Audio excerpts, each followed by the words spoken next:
This year marks the 30th anniversary of Oprah Winfrey's Trailblazing Book Club. Wow, that's a big number. We're so excited that Oprah is here to announce her newest book club selection, only on CBS Mornings. You know we love when that happens. Oprah, drum roll, please. Woo! Yeah, that. It's Little Wonder by Sophie Chen Keller. Little Wonder by Sophie Chen Keller. So Little Wonder tells the story of an extraordinary journey of hope and love. A mother named Song and her son River are separated in a busy train station in Beijing. The novel follows their new lives as they spend years searching for each other, and we make it very easy for you to get this book. This is what we do, Sophie, for you. You can scan the QR code on the screen. You can buy it now. The acclaimed author Sophie Chen Keller is with us. Congratulations. Congratulations. Thank you so much. I know Elizabeth and I were trading stories about the book. Big fans. Really, really, really enjoyed reading it. Hugging the book. I love it so much. Lots of twists and turns. For you, Oprah, you called it what? Because to me, this was an unusual selection for you. I found it a little wonder. And, you know, when I started reading it, I had to actually Google the Beijing train station. Because I'm like, how do you just lose a child in the Beijing train station? And it is pretty big and all-consuming. And there's lots of people, millions of people every day. And so the journey of this mother and son and their bond and love for each other, and how love never rescinds, it never dies, no matter what. You know? Yeah. Because he was such a little boy at the time, too. Yes, and I mean, the language is so lyrical and so loving and has such hope. I mean, I was almost late to the set today because I woke up and I'm like, I have to finish it this morning. It was such a joy to read. When you heard the news and you answered the call, if you could take us to this moment where Oprah is letting you know that your book has been chosen, what was that like, Sophie? Well, that day, my 6-year-old was homesick from school. He had the flu, and he had passed the flu to my 1-year-old. Oh. So when the phone rang, I had my daughter strapped into the baby carrier, and I was bouncing her on the yoga ball, and I had my son curled up on the rocking chair beside me.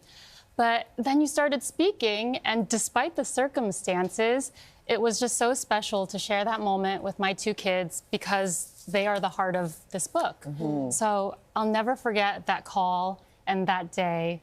And not just for me on that day, but for authors and readers every day. You're a beacon of light. So thank you so much. I always love it that authors are like normal people. Yes. Bouncing your baby on a yoga ball, and you can write. Yeah. That to me is so fascinating. No, and as a mother of 2 young children, I think it's interesting. You started the book because they're separated right away at the train station. Mm-hmm.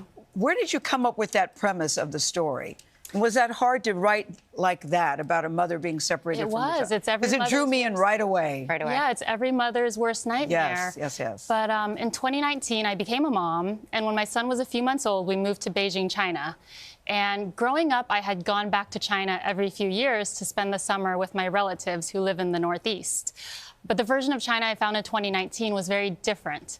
And as we settled into our new lives there, I would take my son out on these long walks as he napped in the stroller. And I was struck by just how many food delivery workers there were on the streets. Oh. They wore these bright yellow uniforms, and they would sprint past me on foot carrying all of their orders. And I found myself wondering if they made their deliveries on time, and I wondered where they had come from, and I wondered what their lives were like. Wow. And so I followed my wonder, and I wrote a book about a mom who becomes a food delivery worker in order to find her missing son. Yes. Talk about the title, Little Wonder. How did you come to it? What do you hope people receive from that title? I love the phrase because it captures the way we feel when we're looking at a little baby, just full of affection and awe.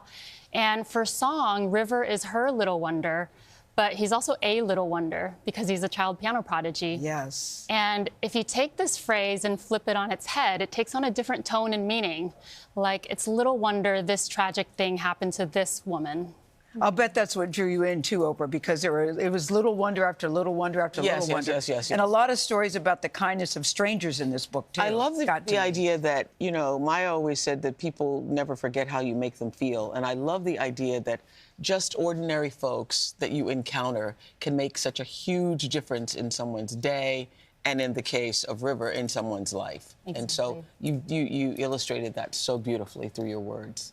Yeah. And you today, Oprah, sitting right here with this act of kindness, I just think you being able to sit with an author and validate the time and the hours and the longing in their hearts to be part of this, I just think that is such an act of kindness, authors are my rock stars. Yeah, they are. Authors and teachers, Authors yes. and teachers are my rock stars. They and are. the reason is because it's such a singular job. I mean, you do this alone. It's just you and your computer or you and your pen and the words. And to be able to take that and to put it in a book and allow us to have such deep emotions and expressions for our own lives is just one of the most powerful things on earth, I think.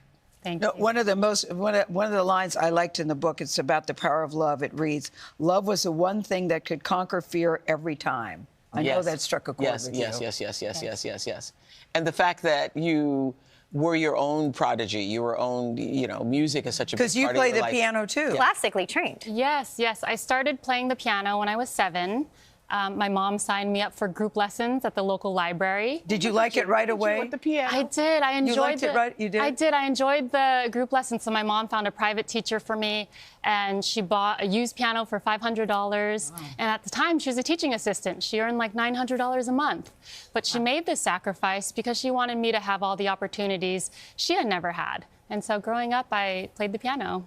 Wow, what an honor. Yeah. What an honor to have something so musical. It reads like a great score to an amazing film. It really does. It's Oprah, I could beautiful. see this as a movie. Can you? Yeah, of course it's... Yeah, I could see it as a movie. Yes, it is. Yes, it is. Yes, it is. Thank you so much. Thank you for doing what you do. Thank you for doing Congrats. Thank you so Sophie Chen much. Keller. Well done. Little Wonder is the name of the book. It's on sale now wherever you like to buy your books. Or, like I said, we make it easy for you. You can scan the QR code. Isn't this on your QR screen. code I love it. amazing? To buy it. We want to make it easy. I get so amazed. Like, you can QR code and you can have that book in an instant. Immediately. Yes. That's the most exciting thing to me. Check out CBSMornings.com for a reader's guide and a free excerpt from the novel. And you can watch Oprah's conversation with Sophie on the Oprah podcast, available on YouTube or wherever you like to get your podcasts.